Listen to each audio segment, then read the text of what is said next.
ओम श्री गणेशाय नमः। श्री शिव महापुराणे तृतीयायां शतरुद्र संहितायाम् अथ पंचविंशोऽध्याय। नन्दीश्वर उवाच। अथ लोके व्यवस्थाय धर्मस्य स्थापने निश्चया महालीलां चकारे शस्ता महो सन्मुने शृणु।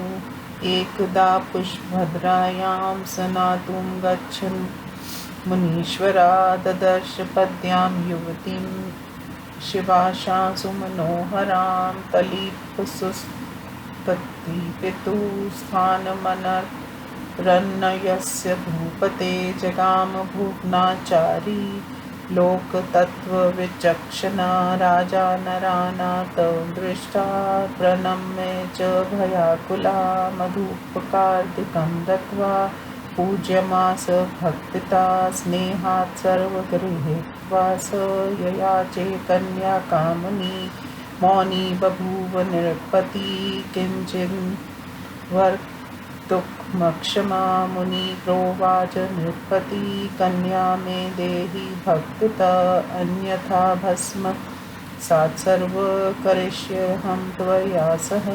अथो बभूवुराच्छन्ना सर्वे राजजनास्तदा तेजसा पिप्लादस्य दाधिचस्य महामुने। अथ राजा महाभीतो विलप्य च मुहुर्मुहुः कन्यामलङ्कृतां पद्यां वृद्ध्याय मुनये ददो।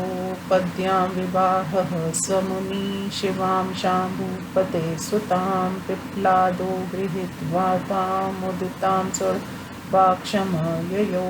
तत्र गत्वा मुनिवरो वयसा जर्जरोऽधिका उवास नार्या स तया तपस्विनातिलम्पटा। अथो नरन्य कन्या सा शिशेवे भक्तितो मुनिं कर्मणा मनसा वाचा लक्ष्मीनि नारायणं यथा। इत्थं स पिप्लादो हि शिवांशो मुनिसत्तमा प्रेमे तया युवत्या च युवा भूय स्वलीलया। दशपुत्रा महात्मानो बभूवासुतपस्विना मुने पितो समा सर्वे पद्याया सुखवर्धना। एवं लीलावतारो हि शङ्करस्य महाप्रभो पिप्लादो मुनिवरो नानालीलाकर प्रभु। येन ततो वर्तितया लोकेभ्यो हि दयालुना दृष्टा लोके शने पीडां सर्वेषां निवारिणीं। षोडशावतावधि नृणां जन्मतो न भवेच्च सा तथा च शिवभक्तानां सत्यमेति मे वचा।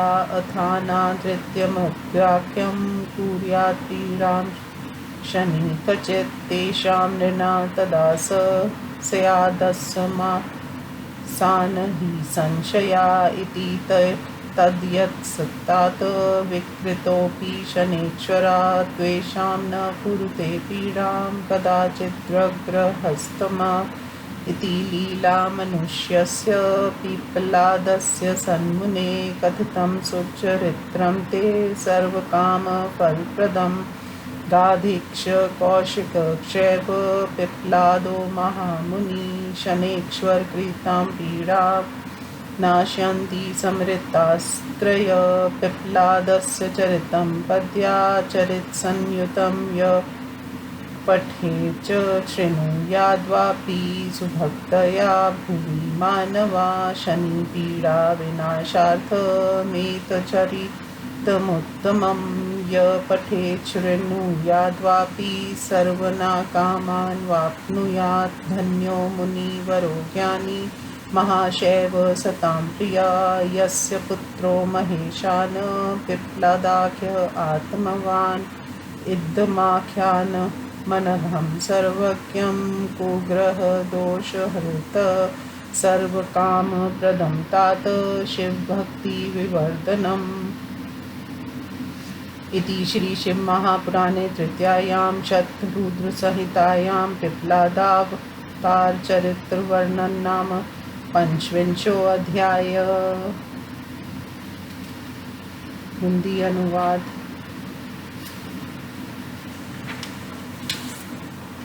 नंदीश्वर ने कहा, हे मुनिवर, धर्म स्थापना करने की इच्छा से भूलोक में रहकर उस शिव ने जो महालीला की उसे आप मुझसे आदर से के साथ सुनिए। एक बार पिपलाद मुनि पुष्पभ्रदा नदी में स्नान करने के लिए गए। वहाँ उन्होंने शिव अंश से उत्पन्न मनोहर पद्या नामक युवती को देखा। उसे पाने की इच्छा से लोक तत्वों में कुशल, तीनों लोकों में विचरण करने वाले वे मुनि उस कन्या के पिता राजा अरण्य के स्थान पर गए। राजा उन्हें देखकर भयभीत हुआ और उसने प्रणाम किया। मधुर पक आदि से भक्ति पूर्वक उनकी पूजा की। उसकी पूजा को स्नेह से स्वीकार कर उसने राजा से कन्या की याचना की। राजा चुप हो गया, कुछ कह नहीं सका। मुनि ने राजा से कहा, आप अपनी कन्या को मुझे दीजिए, नहीं तो मैं तुम्हारे साथ सब भस्म कर दूंगा। हे महामुनि, दिधिची पुत्र पिपलाद के तेज से राजा के पारिवारिक जन सभी व्याकुल हो गए। उसके बाद भयभीत राजा ने बार बार विलाप कर पद्या नामक उस कन्या को अलंकृत कर उस वृद्धि मुनि को दे दिया। शिव जी के अंश से उत्पन्न उस राज कन्या पद्मा को विवाह कर पिपलाद मुनि प्रसन्न होकर अपने आश्रम को गए। वहाँ जाकर अधिक वृद्ध व सरल स्वभाव वाला तपस्वी उस स्त्री के साथ रहने लगा। उसके बाद राजा अनरण्य की वह कन्या मन, वाणी तथा कर्म से उसी प्रकार मुनि की सेवा करने लगी जैसे लक्ष्मी विष्णु जी की सेवा करती है। इस प्रकार शिव के अंश से उत्पन्न मुनिवर पिपलाद जवान होकर उस युवती के साथ रमन करने लगा। वे उस तपस्वी मुनि के पिता के समान महात्मा तथा पद्मा के आनंद वर्धक 10 पुत्र हुए। इस प्रकार महाप्रभु शिव जी की लीला अवतार पिपलाद मुनि ने अनेक लीलाएं की। जिस दयालु ने किसी से भी दूर न की जाने वाली शनि की पीड़ा को देखकर प्राणियों को वर दिया था, जन्म से लेकर 16 वर्षों तक किसी को भी शनि पीड़ा शिव भक्तों को नहीं होगी। ये मेरा वचन सत्य है। यदि कहीं मेरे वचन का नादर करके शनि ने मनुष्य को कष्ट दिया तो वह निसंदेह भस्म हो जाएगा। हे तात, ग्रहों में श्री शनिदेव क्रूर स्थान में रहने पर भी पिपलाद मुनि के भय से कभी भी पीड़ा नहीं पहुंचाता। हे मुनिवर, अपनी लीला से मनुष्य रूपधारी पिपलाद का सब मनोरथ को पूर्ण करने वाला चरित्र तुमसे कह दिया है। विश्वामित्र, कौशिक तथा पिपलाद, इन 3 मुनियों का स्मरण करने से शनि ग्रह जनित पीड़ा का शमन हो जाता है। इस पद्मा चरित्र के साथ जो मनुष्य भूलोक में पिपलाद के चरित्र को भक्ति से पढ़े या सुने, शनि ग्रह जनित पीड़ा को शांत करने के लिए यह चरित्र उत्तम है। तो ये से पढ़ने या सुनने से सभी कामनाएं पूर्ण हो जाती हैं।